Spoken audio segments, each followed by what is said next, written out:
दोस्तों, जब भी कोई ज्ञान की बात करता है तो लोग इतने ध्यान से नहीं सुनते, लेकिन वहीं अगर कोई कहानी सुनाई जाए तो सीख काफी आसानी से दी जा सकती है।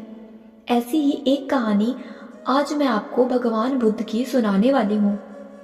लेकिन मैं पहले ही बता देती हूँ कि अगर आप इस कहानी से शिक्षा लेना चाहते हो तो इस कहानी को आपको पूरा आखिर तक सुनना पड़ेगा। तो कहानी कुछ ऐसी है कि भगवान बुद्ध एक बार मगध के एक गांव में पहुंचे। गांव का मुखिया दुर्व्यसनी था। देवी को प्रसन्न करने के नाम पर वह मूक और बेजुबान पशुओं की बलि देता था। बुद्ध ने अपने उपदेश में हिंसा और दुर्व्यसनों का विरोध किया था तो वो आग बबूला हो उठा। उसने गांव वालों से उन्हें भिक्षा ना देने का कहा। बुद्ध को इसकी भनक लग गई थी। वो भिक्षा मांगने मुखिया के घर ही जा पहुंचा। मुखिया ने उन्हें देखते ही आवेश में अपशब्द कह डाले। बुद्ध ने कहा, वत्स, हम दुर्गुण दूर कर सद्गुण ग्रहण करने का उपदेश देते हैं। दुर्व्यसन, अहंकार, घृणा त्याग करके सत्कर्म करो, तभी मानव जीवन सफल होगा। बुद्ध के इन वचनों का उस पर कोई प्रभाव नहीं पड़ा। उसने चिल्लाकर कहा, भिखमंगे, तू ये नहीं जानता है कि किसके सामने खड़ा है। यहाँ से निकल जा, इसी में तेरी भलाई है। बुद्ध ने धैर्य के साथ कहा, मैं तुम्हारे पास भिक्षा मांगने आया था। तुमने उसके बदले मुझे गालियां दी। मैं इन गालियों को स्वीकार नहीं करता। तुम इन्हें अपने ही पास रखो। बुद्ध के ये शब्द सुनकर मुखिया शर्मिंदा हो गया। बुद्ध के शब्दों ने मुखिया के हृदय को अंदर तक झकझोर के रख दिया। वो उनके चरणों में गिरकर क्षमा मांगने लगा। बुद्ध ने उसे उपदेश देते हुए कहा कि निर्दोष पशुओं की हत्या करना घोर पाप है। मांस मदिरा से बुद्धि भ्रष्ट हो जाती है। सत्य का पालन और दया भावना ही कल्याणकारक है। दोस्तों, मुखिया को तो अपनी गलती का एहसास हो गया, लेकिन क्या ये कहानी हमें भी कुछ शिक्षा देती है? तो इसका जवाब है जी हाँ। समझने वाले तो समझ ही गए हैं, लेकिन जो नहीं समझना चाहते उनके सामने तो अगर साक्षात ईश्वर भी आ जाए वो तब भी नहीं समझेंगे। इस कहानी में भगवान बुद्ध ने पशु बलि को पाप बताया है और लोग भगवान को प्रसन्न करने के लिए पाप करते हैं। क्या आप लोगों को सच में ऐसा लगता है कि पाप करने से भगवान प्रसन्न होते हैं?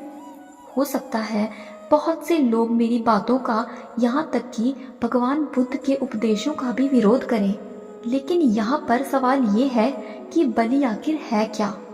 बलि यानी कि अपनी सबसे प्रिय वस्तु को भगवान को समर्पित करना। तो क्या बलि देने वालों की सबसे प्रिय वस्तु बकरा है?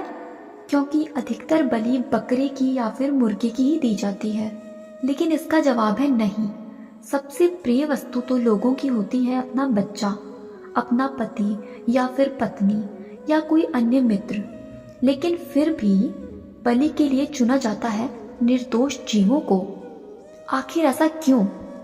दोस्तों, क्या आपको सच में ऐसा लगता है कि जिस ईश्वर ने हमें बनाया है वो हमारे ऐसे कर्म देखकर प्रसन्न होते हैं? जो भी बलि प्रथा जैसी सोच रखते हैं, चाहे वो इस दुनिया में कोई भी हो, आपके परिवार में हो या मेरे परिवार में हो, मुझे ऐसे लोगों से घिन आती है, शर्म आती है कि ईश्वर के बनाए इस संसार में ऐसे लोग रहते हैं। अरे, जब संसार में भेजने का अधिकार ईश्वर का है तो यहाँ से ले जाने का अधिकार भी उनका ही है। भगवान की सत्ता अपने हाथ में ना लें। अगर कभी किसी का मर्डर हो जाता है तो उसमें तो बड़ी ओहो वाली बात हो जाती है, लेकिन बलि में कोई प्रॉब्लम नहीं है।